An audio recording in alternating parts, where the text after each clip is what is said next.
Hi guys, this is Fee and I'm talking about what's in the news, the fun stuff. So Gayle King went to space, y'all, today. She, Katy Perry, Jeff Bezos' fiance, and a few other women, it was all women, they left on the New Shepard. That is the space capsule or vehicle, whatever you want to call it, the spaceship. And it's part of like Jeff Bezos' Blue Origin, like his commercial like space travel startup or whatever. And yeah, what prompted me to like do this video is like Gail's her whole reaction was so honest. Like when they first like got on the ship or whatever, they were ringing bells or whatever, each person, and Gail was looking stressed. She just rung that little bell one time, and when she got out of after they landed, she got out, she like kissed the ground, and then they show Oprah, and Oprah was tearing up when she landed, and I just felt like, oh, that is so sweet. I love friendship because it's important. We do life in community. And sometimes we see all of this Real Housewives cattiness, Desperate Housewives stuff, and you think that that's what grown women relationships are, and that's so not it. If that were the case, you wouldn't even be around those people. But you can curate your own community. And I know this because I've moved several times and I've been the new girl, and you have to, and it takes time because trust develops over time. But I just thought that was really cute with their friendship. So yeah, Gayle King has been to space. Now, the other topic I wanted to talk about was Jonathan Majors.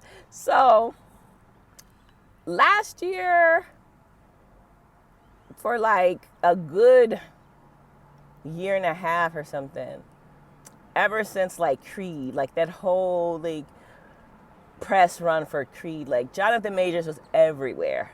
And we all know what happened. He got into an incident with his then girlfriend. There was some physicality. She chased him through the streets, and that's not funny, through the streets of New York. He was acquitted of the harsher charges, but he did get convicted of like unintentional harm or something like that. And then he lost he lost his representation, and like one of his movies, Magazine Dreams, they wasn't going to be released, and it was all this Oscar buzz, and he was on this trajectory up, and he had this very public,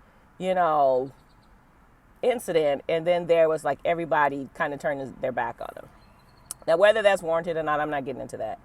But I saw like a brief synopsis of his interview with Cam Newton, and he basically was like, well, what is cancellation, right? If you have received your judgment for what you've done, and whatever the judge decided, you served that, right? Like, are you supposed to be exiled forever? Like, are you not supposed to be able to make a living at what you've trained your whole life to do? Now, these are questions. And then, the comments get crazy because they're just like, oh, there's nobody want to cancel him but black women because they this, that. And then you get into the gender wars and all of that. And I'm not trying to get into any of that. My thing is, I really, really enjoy Jonathan Majors as an actor. Ever since, for me, it was Lovecraft Country. And I'm like, this guy is good. And then when I saw Creed, I saw Creed because of Jonathan Majors, not Michael B. Jordan. And Michael B. Jordan is great too. I'm not knocking him or anything. But I saw Creed 1, and then I didn't finish Creed 2. So Creed 3, I was like, eh. But when I saw Jonathan Majors was going to be in it, me and my friends, we went to the movies, and we went and saw it, and we enjoyed it. It was great. So that being said, I want to see more of him on screen.